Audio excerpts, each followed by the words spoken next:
కాంగ్రెస్ పార్టీలో షర్మిల తనదైన ముద్ర వేసుకుంటారని ఆ పార్టీలో గుసగుసలు వినిపిస్తున్నాయి. దీనికి తాజాగా అనంతపురం శ్రీ సత్యసాయి జిల్లాల అధ్యక్షుల ఎంపికే అద్దం పడుతోంది.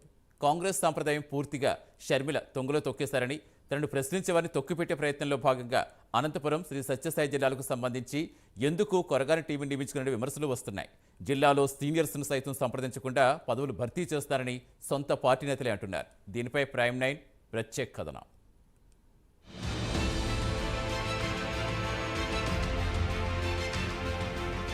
ఏపీ పీసీసీ అధ్యక్షురాలు షర్మిల పార్టీలో ఏకఛత్రాధిపత్యంగా వ్యవహరిస్తోందని సొంత పార్టీ నేతలే అంటున్నారు. ఇటీవల అనంతపురం డీసీసీ అధ్యక్షుడిగా, ఉరవకొండ నియోజకవర్గానికి చెందిన మధుసూదన్ రెడ్డి శ్రీ సత్యసాయి డీసీసీ అధ్యక్షుడిగా హిందూపురంకు చెందిన ఇనయతుల్లా నియమిస్తూ షర్మిల ఉత్తర్వులు జారీ చేశారు. గత ఎన్నికల్లో వీరు ఉరవకొండ, హిందూపురం నుంచి పోటీ చేసి ఓటమి చవిచూశారు. కానీ ఓట్లు బాగానే రాబట్టారు. అంత మాత్రాన వారు జనాబోధం ఉన్న నాయకులు కాదని కాంగ్రెస్ పార్టీలో అంతర్గతంగా జరుగుతున్న చర్చ.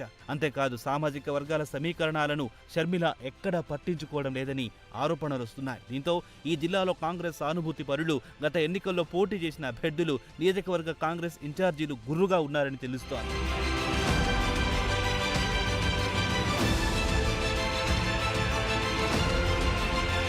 డీసీసీ అధ్యక్షుని నియమించేటప్పుడు కనీసం తమను సంప్రదించకపోవడం అన్యాయమని సీనియర్ నేతలు భావిస్తున్నారు. వాస్తవానికి జిల్లా కాంగ్రెస్ కమిటీకి సేవలందించిన వారికి ఆ పదవుల నుంచి తప్పిస్తే రాష్ట్ర స్థాయిలో ఏదో ఒక పదవి ఇవ్వడం ఆనవాయితీ. కాంగ్రెస్ ఈ రోజు వరకు కొన ఊపిరితో బ్రతికి ఉండడానికి ప్రధాన కారణం అనంతపురం జిల్లానే అని ఆ పార్టీ శ్రేణులు అంటున్నాయి. డీసీసీ అధ్యక్షుడిగా ప్రతాప్ రెడ్డిని తప్పించిన తర్వాత ఆయనకు రాష్ట్ర ప్రధాన కార్యదర్శి పదవి ఇచ్చి గొంతు నొక్కి పెట్టారు. కానీ మొన్నటి వరకు శ్రీ సత్యసాయి జిల్లా డీసీసీ అధ్యక్షుడిగా ఉన్న సుధాకర్ను తప్పించి షర్మిల తాజా కార్యవర్గంలో ఆయనకెక్కడ చోటు కల్పించలేదు. అదేవిధంగా పీసీసీ మాజీ అధ్యక్షులు రఘువీరారెడ్డి, శైలజనాథ్ అనుయాయులకు ఈ కమిటీలో చోటు కల్పించలేదు. ఉమ్మడి అనంతపురం జిల్లాలో పదవులు పోయిన వారెవరికీ షర్మిల కొత్త జాబితాలో చోటు లభించలేదు.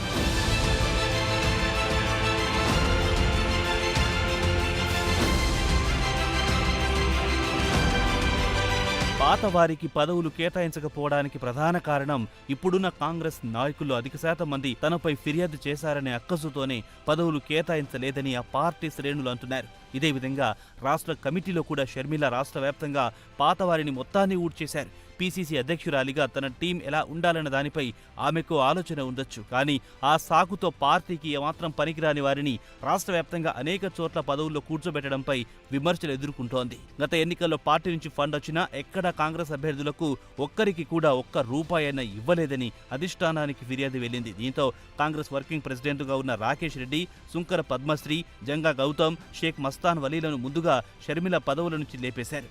ఇప్పుడు అనంతపురానికి చెందిన సీనియర్ నేత, సిడబ్ల్యూసీ సభ్యులు రఘువీరారెడ్డికి కుడిభుజమైన శ్రీ సత్యసాయి జిల్లా డీసీసీ అధ్యక్షుడు సుధాకర్పై వేటు వేశారు. అలాగే పీసీసీ మాజీ అధ్యక్షుడు శైలజనాథ్ ప్రధాన అనుచరుడు, అనంతపురం డీసీసీ అధ్యక్షుడు ప్రతాప్ రెడ్డి, ఎస్సీ సెల్ రాష్ట్ర అధ్యక్షుడు శంకర్లను ఆ పదవుల్లోంచి తప్పించి రాష్ట్ర కమిటీలో వేసి జిల్లాకు దూరం పెట్టారని తెలుస్తోంది. ఉమ్మడి అనంతపురం జిల్లా వ్యాప్తంగా ఇదే పరిస్థితి నెలకొంది. దీంతో వైసీపీలో వేగలేక, టీడీపీ గూటికి చేరలేక బలపడితే కాంగ్రెస్లోకి తిరిగి వెళ్లిపోవాలని భావిస్తున్న అనేక మంది సీనియర్ నేతలు షర్మిల చర్యలు అర్థం కాక తలలు పట్టుకుంటున్నారు. ముందు ఏం జరుగుతుందో చూడాలి మరి.